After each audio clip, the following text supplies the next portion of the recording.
M. Dénéquenne, vous êtes le destinataire d'une lettre ouverte d'une centaine de personnels de l'Université de Strasbourg qui fustige vos propos. Qui vous sont attribués. Vous disiez que l'université était une entreprise, alors je cite, qui a du mal à être heureuse d'avoir plus de clients. Comment vous réagissez par rapport à cette lettre ouverte ? J'ai eu la chance d'avoir, lors d'une conférence de presse, vos collègues qui nous ont interrogés, par exemple, comment nous gérions le fait que nous soyons passés de 43 000 à 55 000 étudiants en 10 ans sans moyens supplémentaires. Et donc j'ai dit, c'est une métaphore, c'est une image, pour ceux qui aiment le français, j'ai dit, nous sommes comme une entreprise qui ne se réjouirait pas d'avoir plus de clients. Évidemment, une métaphore, si on la sort de son contexte, on peut en faire dire ce qu'on veut, mais je ne suis pas dupe de ceux qui ont signé. Il y a aussi derrière des attaques très, très lourdes, puisque ce qui est dans la lutte politique admis ne l'est pas humainement. Je pense que ce texte prétend que je trahis et que je déshonore l'université et ses valeurs, ce qui est une calomnie, proprement.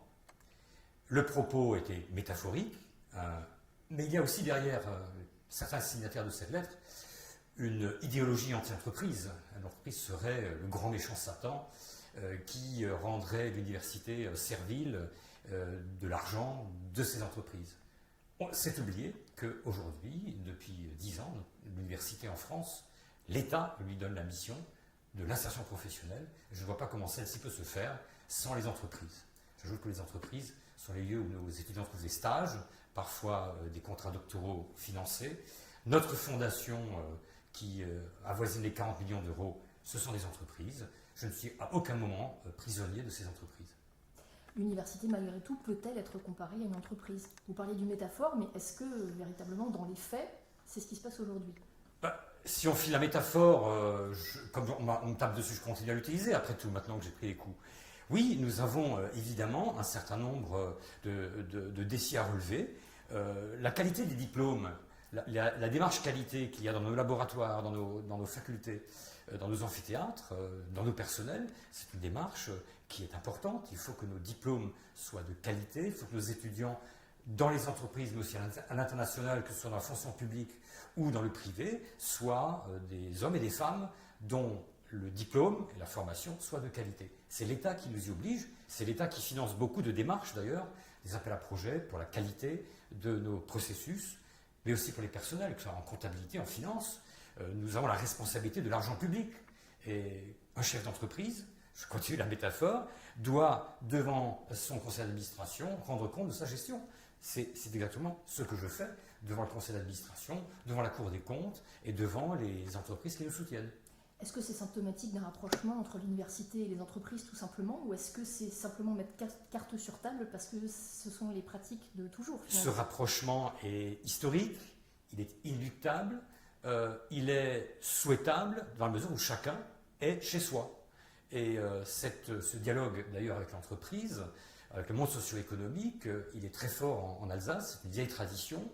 Et je l'ai dit, pour la fondation, nous avons beaucoup de chaires d'entreprises, nous avons des doctorants qui aujourd'hui sont financés par des entreprises qui ne leur demandent absolument pas d'obéir à la logique d'entreprise. Ils leur demandent d'être tout simplement des chercheurs en intelligence artificielle, en logistique, pour faire avancer les deux, la recherche fondamentale et la recherche appliquée. Quand nous signons des contrats, il y a toujours deux contractants, chacun est respecté dans sa liberté et dans ses prérogatives. Est-ce que ce sont des pratiques qui se renforcent aujourd'hui ou est-ce que ça s'est toujours pratiqué finalement ? Dans la mesure où nous avons de plus en plus d'étudiants et de plus en plus de formation professionnelle et d'insertion professionnelle, le rapprochement est de plus en plus important. L'État a voulu que dans le conseil d'administration, un tiers des élus soient des personnalités du monde socio-économique, culturel et politique. L'université est tout sauf une tour d'ivoire, c'est un lieu ouvert. Et bien sûr, quand il y a de l'ouverture, il y a toujours des risques. Nous avons beaucoup de verrous légaux, législatifs, pour que chacun soit libre et respecté. Mais je le redis, il ne faut pas compter sur moi pour manier la posture anti-entreprise. C'est contre-productif et c'est surtout contre la réalité actuelle que nous vivons. Pour vous, cette lettre ouverte serait plutôt le fruit d'attaques personnelles, ce que vous dites ?